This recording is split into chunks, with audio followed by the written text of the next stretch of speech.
Welcome to this edition of the Million Dollar Mastermind podcast. This is where we pick the brains of high achievers from all walks of life and get their hard-earned, real-world insights on winning. I'm your host, Larry Weidel. I mean, things don't stay alive if you don't put life into it. I mean, it's like, your career, or it's like you have to. I think you're onto life. something there, because the idea of creating something that we can leave behind that will have meaning to people after we're gone, they'll enjoy. One thing is the pictures, but also the stories and books. They're books that come alive. People will read books that have been around for 50, 60 years, and all of a sudden it has a transforming experience, and they're talking to everybody about the concepts they got out of the book. So books have that type thing. I don't know about videos, I don't know, but books seem to stand the test of time. And now, of course, with the ebooks, what do you find that people respond to the most? What are you thinking about? You're going to leave to your kids individual pictures. You have to curate this stuff. It seems like you have to put it together to where it's a package. They'll enjoy it. They'll have a concept for it to stick. Other than you're looking at it, I see it, interesting, next. They say in a museum, these priceless works of art all over the world in museums, the average time spent in front of a painting, a masterpiece, 3 seconds. No, but it's like, I mean, in everything, I think it's like moments that stick that you remember. And I usually have this thing like, I was just talking to a wedding planner a few days ago, 2 days ago, and she arranged more than, it's like this year's 2,300 weddings. And some of them is in the UK, and now they start in the US also. So a midweek, there was an art I was reading, like we were sitting, and then they published Vogue or somebody published an article about it, and they say something about a midweek wedding is £7,000. And so that's interesting, especially midweek wedding. How much is a Saturday? So that's 20. And I think actually American weddings are more expensive or bigger budgets with wedding planners and everything than UK weddings. But anyways, people like to arrange these big events that now we're going to fly the whole family to some island, and we're going to have a big wedding, and they spend months deciding what kind of flowers and blah, blah, blah. And what I joke is that you might not even remember that wedding, or maybe what you remember from the wedding is the taxi driver from the airport to the hotel, that you learn something, or a special something. But the rest is like, no. So you can't really plan or buy those moments. And similarly, you could say, you can't say Van Gogh is amazing, because if you look at Van Gogh for 3 seconds and you just like, you think, wow, that's crazy, it's so expensive, or how did he put all the paint on? You clearly didn't get it, and you're not supposed to. Yeah. But it could also be that you listen to a Bob Dylan song, you see a Van Gogh painting, and it blows your socks off. That's a moment, and it doesn't even have to be Bob Dylan, or it could be your 3-year-old grandkid that have made a drawing or says a sentence that just like, wow, that's the wisest thing I ever heard from anybody. Yeah. And she's only 3 years. So you could say in terms of what to preserve from this, like, it's almost like, I mean, anything what I preserved should be easily available. So you could say fundamentally, if I did this thing, I said, I'm going to take a SanDisk solid state, 4 terabyte. The high resolution pictures and high resolution JPEG that can be used for gallery prints and magazine prints and everything else is 130,000 pictures at 1 terabyte. So it's not, and you could say, if you have a fairly fast computer, you can scroll through this in a few hours and see what you got. And then you could hand it over to somebody who wants to deal with, or there's some nice pictures that you like, or your own mother, or family, or something that has meaning to you. I can't really curate what is going to make something important to them. It's like, if I have a drawing in the house here that me and my daughter bought together when she was 7 years old, my oldest daughter. And it's just a drawing it's very dark, and it's like a library setting or something in Denmark. And we just saw it as like, wow, that's a great one. Let's buy it. So that's kind of ours. So I kind of know she would like that if she even remember that she liked it. Maybe it's just like, it doesn't matter. So you can't really, but you just have to make it easy and it can't involve a lot of work. That's my take on it. And then I have this thing that I look at. I mean, you have Shakespeare and stuff is still around, and a lot of stuff is just lost.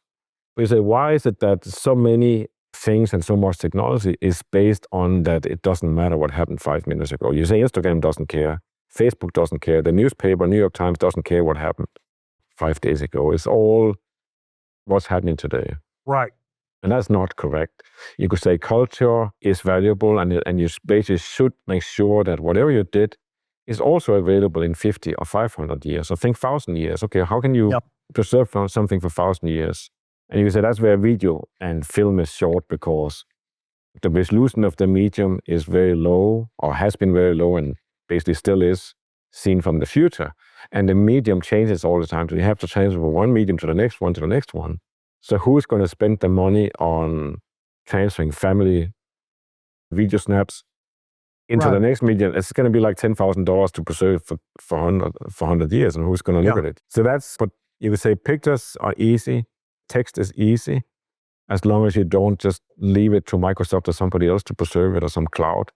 But you either make a piece of paper print that you can put in somewhere so it's preserved, or you could say even better, put it into a formal library where it's going to be available for anybody worldwide who wants to look at it 24/7, and it doesn't take up any space, it doesn't cost any more, and that would be the ideal, and nobody can shuffle it around or change it. And it would be on your own site, basically.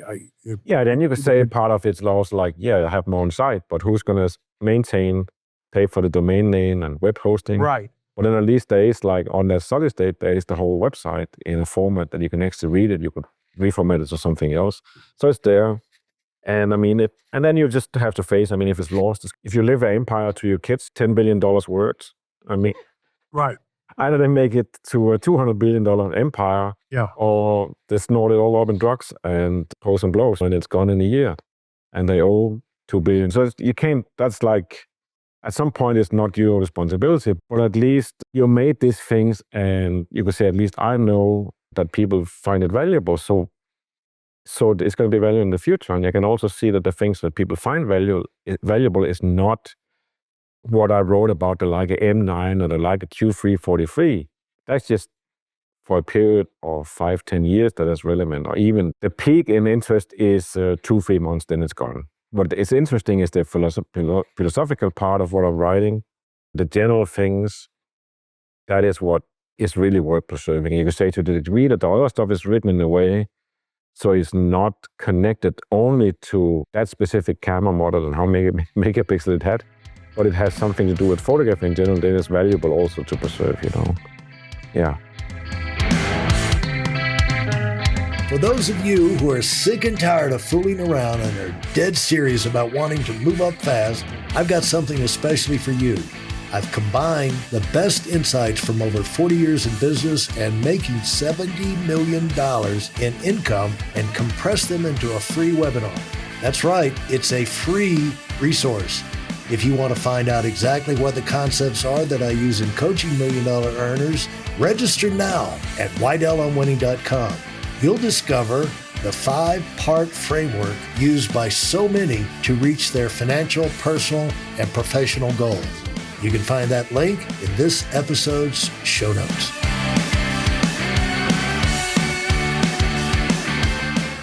Yeah, there's always choices, and it's interesting to read the letters from artists in the past, and they were dealing with the same, like the things we're talking about here, the issues and making decisions and sorting out how you're going to come up with a solution.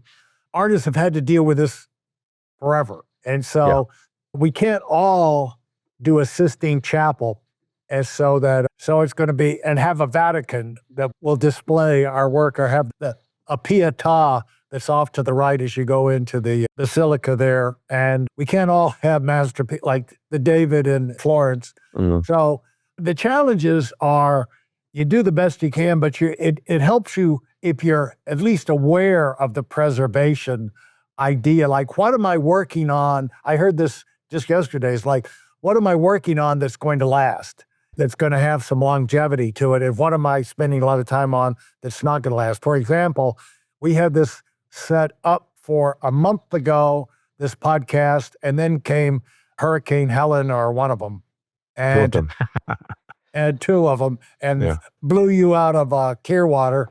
Yeah. So you had to get on the road and go to Singapore or someplace Yeah. to escape. Yeah. And so we're always adjusting, but the idea is if you have, but anyway, that hurricane came and went, and eventually that's going to be in the rearview mirror, whereas I'm sure there's some permanent damage from it, but it's not going to be permanent. It's going to last 5 years or something. You have these, even in Colorado, I never heard of this before. I've heard of 100-year floods, but then they had a couple of 100-year floods outside of Denver. And then all of a sudden they had a 500-year flood. Yeah. But somehow Denver still survived. And then we heard about that for a week, and then you didn't hear about it anymore. And so, where are we going to get? I think the challenge for all of us is just think about, this is kind of an extension of an earlier podcast we did on creativity. Just what are you thinking about, and what are you spending your time on that has the potential of making an impact and lasting, rather than just being the excitement of the moment. And we just discovered that on the run. You are on the run all the time around the world. What have you learned about traveling? Because you travel with valuable stuff. I don't know, are you still traveling with the monitors? And I know you... No. How many cameras are you taking with you now? And how do you... I mean, you can't carry all of them in a bag slung over your shoulder. I mean, yeah, so what I do is I kind of simplify. So you say, one thing, I came from a viewpoint that you have to travel in style. So it has hand luggage that you actually would carry in hand. No wheels were allowed. And I would have Louis Vuitton trunks, or like suitcases, not the trunk like the big ones, but suitcases, which are great in the way that they last forever. And you should think somebody will steal them, but they don't. They never touch them. But when you arrive, you just open it. It's like your own space you travel with, a drawer. You don't have this suitcase, and it's like an egg all over the floor, and stuff explodes, and you have to sit on it to close. It's very organized.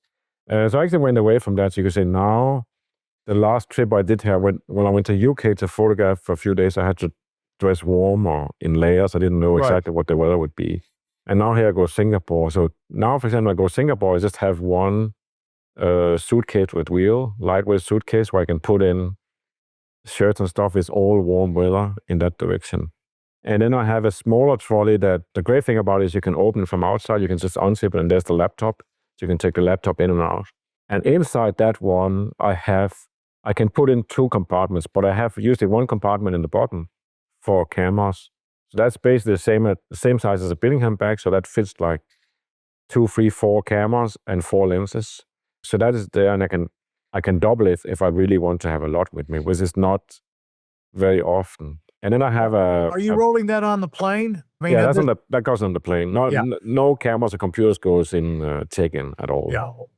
So you said the newer thing is that I started believing in wheels, and that because I mean, in European airports, a lot of airports around the world, they have trolleys inside the airport, and it's easy. But you could say anytime you land in the US airport, they don't have any trolleys, and you have to walk 10 minutes with all your luggage, and that's not fun anymore. And they don't have sky caps anymore. They have nothing. It's just Starbucks and airplanes. That's all they have left.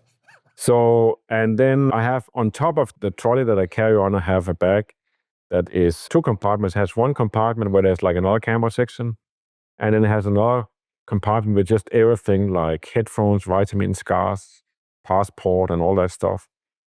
And that's basically what I travel with. And you could say when, for example, I go on this trip here, probably I'm going to bring, there's cameras that I'm using. I'm doing something with. I have to like a Delux 8. I have to like a Q343. Those are the 2 I'm writing about. I'm still doing something about like a SL3, so I'll probably bring that also because it's handy for some things. And then I'll have to pick 1 or 2 M cameras and then lenses to go with it. And then probably for this travel, I'll also bring a tripod and a video camera so I can do some video, and a wireless microphone so I can do some video if I feel like it.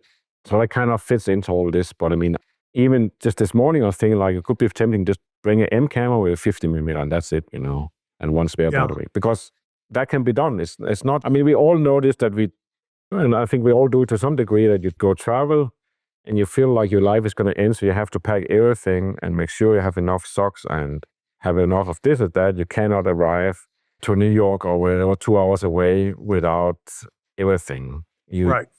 Which is ridiculous because, I mean, if you forgot to pack underwear or socks, you can buy it It's easy to get. Yeah.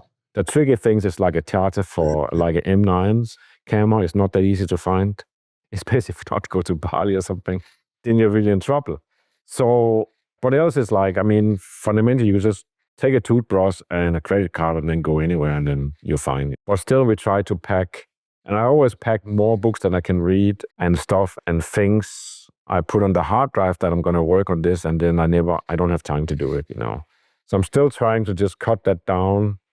And I'm not there yet. I still bring stuff that is a sign of wishful thinking, that, and notebooks and everything. On the planes, are you reading or watching videos? I'm reading and sleeping. I'm basically, mainly I try to sleep. And then if anything I read, I kind of always turn off the screen.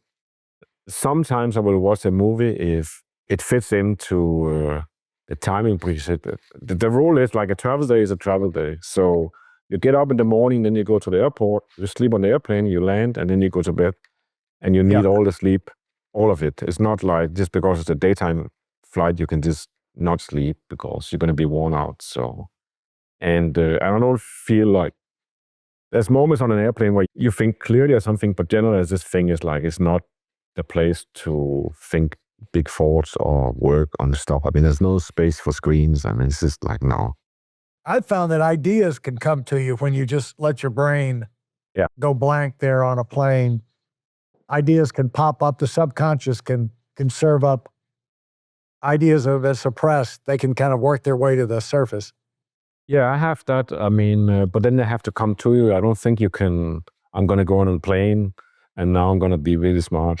That's not how it works, but it does work that you like, for whatever reason it is that it's change of environment, or you spent 2 weeks in Caribbean, or you did something and now you get on a plane, or maybe just the fact that now you get to sit and stare out in the air and not have to do anything but just wait for the plane to fly through the air. That opens up for some possibilities. That I believe more in that. I don't think it's like the pressure or anything, but maybe it's just this moment of being disconnected and not being in your normal environment that allows to look at new things or get new ideas. I tried that. I mean, I tried, and I have people who consistently say like, no, I'm always postulating in the airplane and so on. I don't think I've ever heard that phrase, postulating on the airplane. No, but it's kind of like you postulate that I'm gonna be big in the housing market, or I'm gonna build a company, or whatever. I'm gonna write a book, and this is what's gonna be in it. So that's what I mean. Like you get this idea and you think, wow, and somehow you have a moment of clarity or something. And I think it does happen, but I don't think you can plan it. Right. And so that's the thing with creativity, period. I mean, And so talk about, what have you learned about stringing trips together? When you're in a location, a lot of people, they have lots of locations. They'll get 2 weeks, 3 weeks. And what have you learned about what's a good length of time to stay in an area? I know you do the 3-day workshops, and you string them together. You go to Singapore, you can't go back and forth just for Singapore. You got to put some back-to-backs together. What's the most that you found? What's ideal in terms of plan? Because people would apply, this could be useful, like they want to do a vacation with some variety, different than they've done in the past. So what do you recommend? I don't have I feel if I go to, I'm not going to Singapore, but let's say I go to Tokyo, which is like the most exciting and different place you can go. So that should be enough to look at. But I find you arrive in Tokyo, and then next 3 days I do a workshop. And then on the day after the workshop, I'm basically ready to leave. I don't have an urge to see more, experience more.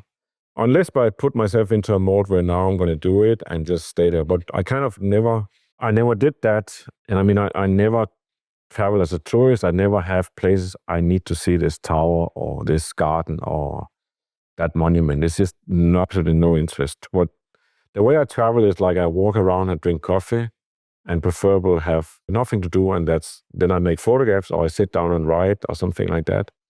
And I mean, of course it changes. I mean, there's always been like in the past, I would always go to the Apple store and the Louis Vuitton store or something like that in almost any city, or like a store, and I don't do that anymore. I'm just like, no, I can't. It's just, I can buy it online if I need it. Yeah. But then you could say, then for example, here we went in, maybe it was May or something, I did a workshop in Kyoto. So we flew all the way to Kyoto, We flew to Tokyo first and took the bullet train to Kyoto. And then you could say maybe you were one and a half day in Tokyo, you can experience a lot there. And then you take the train with this experience also. You shouldn't underestimate those things. And then I had to go back to Tokyo and do some photographs, some portraits. And we had just decided, let's just go zigzag back. And I told the magazine, hey, those people don't have to come to Tokyo. Tell us where they are and we'll go visit them. And then we basically just looked at the map and said, no, let's go over to this city. It's like 1.5 hours away. And we found that was actually cheaper to just take an Uber or taxi than it was to take the train and try to organize. It's just whatever.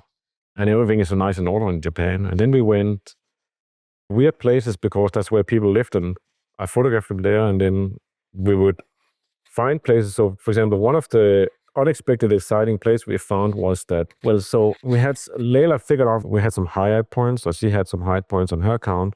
So let's find the high and let's just stay for free some days. So she find this nice hotel somewhere on the coast between Tokyo and Kyoto. And they have all these water things that they do have in Japan. And then I book it. And then we find out it's the wrong hotel I booked. The one I booked is like 2 hours from there. So we end up in Fuji Motorway Hotel, which is a Hyatt hotel that is like 2 or 3 years old. And it have all the baiting thing and stuff, but they also have a racetrack outside since the 70s. So, and then she managed to get us upgraded to like almost like a royal suite. So we had like this big terrace to the racetrack. So you get up in the morning and 8:30 they just start racing in Porsche and everything else, and they make a lot of noise. And the whole hotel was themed with race cars. So they actually had 2 floors of race cars for the last 100 years. And the small chocolate for the coffee was shaped like race cars and stuff like that. So that was like an unexpected experience where it's like, you can't buy this, you can't plan it. And then suddenly it's fun. So definitely we'll do it again. For no reason, we'll just travel around in Japan and see where we end up. And I think any travel is good if you can change it. So that means if you go to Europe, you rent a car, because then when you get tired of Berlin, you just look at the map and say, let's go to Austria, or let's go to Paris or something like that. It takes 5 hours to drive there. And similar in Japan, you book the hotel, and then if you get tired of the city after a day, sometimes you find out this sounded great, but it wasn't great. You just hit the road and find to the next city. And then usually you have to get home to take care of the cats or something else in 2 weeks. So that's kind of like the limit. And even that you could change or you could go home earlier, you could stay longer. So yeah, so that's interesting. You say, what is the driving factor of that? It is like, as long as it's inspiration and it feels fun and it gives you something that you can use in whatever you are creating in life, then you do it. But for example, I mean, I don't have a need to go to Rome and see the Spanish Steps and take a selfie of myself. There's like, I couldn't care less. I mean, I've seen them several times, walk by them, but I couldn't care less about the Spanish Steps or some ruin out in nowhere that everybody else have to go look at. So that's the freedom I have. There's just, everything is just evaluated from what does it give to me? Like what is basically inspiration. If it's the same, I read books, I read magazines, I watch movies. Everything I do is based on how does it inspire me? Can I use this? Does it give me energy? That's basically what it does. I'd like to thank you for listening to part 2 of this episode of the Million Dollar Mastermind podcast. Timing is everything. You may feel that now is the time to get moving forward so you can do something even greater with your life. Now, if that sounds like you, I've got a free training video to show you how that transformation can take place. Getting introduced to how the cycle of success works has been a major transforming event for so many current $1 million earners. And that's exactly what this video is all about. And yes, it's completely free. Join us at the video at WeidelOnWinning.com. And thanks for being part of our community.